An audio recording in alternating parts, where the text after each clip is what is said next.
មណ្ឌលសុខភាពគឺជាគ្រឹះស្ថានសុខាភិបាលសាធារណៈដែលនៅជិតស្និទ្ធបំផុតជាមួយប្រជាពលរដ្ឋនៅតាមមូលដ្ឋានក្នុងនោះដែរមណ្ឌលសុខភាពបោះលាវស្ថិតនៅឃុំបោះលាវស្រុកចិត្តបុរីខេត្តក្រចេះមណ្ឌលសុខភាពបានបម្រើសេវាសុខាភិបាលជូនបងប្អូនប្រជាពលរដ្ឋនៅក្នុងឃុំក្នុងនោះដែរមានដូចជាពិនិត្យសុខភាពទូទៅពិនិត្យផ្ទៃពោះការចាក់វ៉ាក់សាំងការពារជំងឺផ្សេងៗផ្ដល់ថ្នាំផ្សេងទៀតជាច្រើនលោកផាប់កាណាជាប្រធានមណ្ឌលសុខភាពបានលើកឡើងពីការផ្ដល់ជូនសេវាសុខាភិបាលដល់ប្រជាពលរដ្ឋក្នុងឃុំបោះលាវដែលក្នុងនោះមណ្ឌលសុខភាពតែងតែយកចិត្តទុកដាក់ជាប្រចាំនិងផ្ដល់សេវាឆាប់រហ័សជូនប្រជាពលរដ្ឋក្នុងមូលដ្ឋាន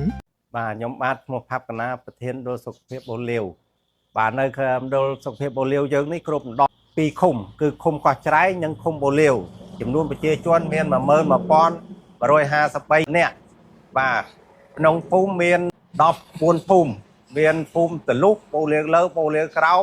ព្រៃតថឹងព្រៃតអាំពោលវាទងព្រៃកៅព្រះកន្លងហើយនឹង5ភូមិទៀតនៅកោះច្រែងមានភូមិក្បាលកោះភូមិកណ្ដាលភូមិព្រែកនិងភូមិវត្តបាទហើយយើងបម្រើសេវានៅក្នុងមណ្ឌលសុខភាពនេះ24ម៉ោងហើយសេវាមានសេវា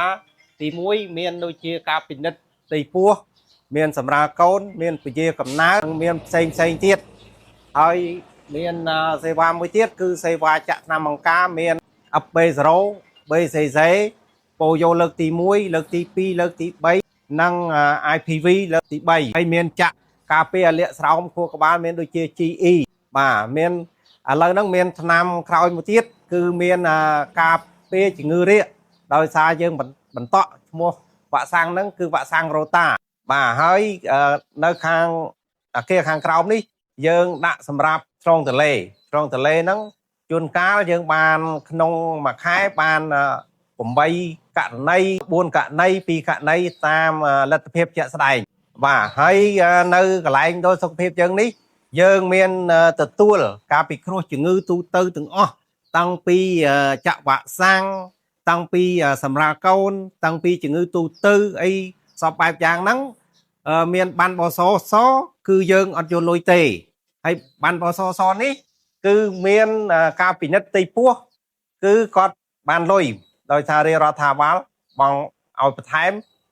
តាមកាលភាគរបស់ដែលគេឲ្យមកបើសិនតែគាត់មកតាមកាលភាគនឹងត្រឹមត្រូវគឺគាត់បានលុយប៉ុន្តែបើគាត់មកខុសកាលភាគហ្នឹងគឺអត់បានលុយទេ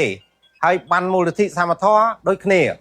មានកាលវិភាគគេមានការពិនិត្យទី1ទី2ទី3ទី4បាទសម្រាប់កូនក៏បានលុយដែរ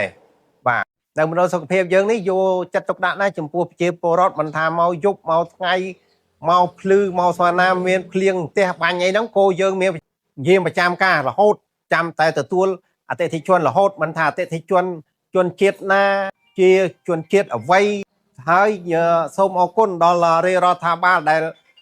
បានយកចិត្តទុកដាក់និងជួយឧបត្ថម្ភនិងគាំទ្រដល់សេវារបស់មណ្ឌលសុខភាពយើងខ្ញុំក៏ដូចជាទូទៅរបស់ព្រះរាជាណាចក្រកម្ពុជាដែរបាទអញ្ចឹងសូមអរគុណបាទចាជំរាបសួរនាងខ្ញុំឈ្មោះពេជ្រនរិនខ្ញុំមកពីភូមិព្រៃថឹងឃុំបូលាវស្រុកចិត្តបរិយខេត្តកញ្ចេះថ្ងៃហ្នឹងដែរខ្ញុំមកមណ្ឌលសុខភាពមកពិនិត្យផ្ទៃពោះហើយខ្ញុំមកជាលើកទី2មកចាក់វ៉ាក់សាំងតេតាណូសចាចំពោះការធ្វើដំណើរមកនេះគឺផ្លូវយើងបានកែលម្អថ្មីអញ្ចឹងការធ្វើដំណើរមកមណ្ឌលសុខភាពក៏មានការងាយស្រួលដែរខ្ញុំក៏អរគុណដល់អ្នកគ្រូពេទ្យឬជាលោកគ្រូពេទ្យនៅក្នុងមណ្ឌលសុខភាពបោះលាវផងដែរដែលគាត់បានជួយក្នុងការយកចិត្តទុកដាក់មើលនិងថែសុខភាពដូចជាពិនិត្យផ្ទៃពោះដល់ខ្ញុំអញ្ចឹង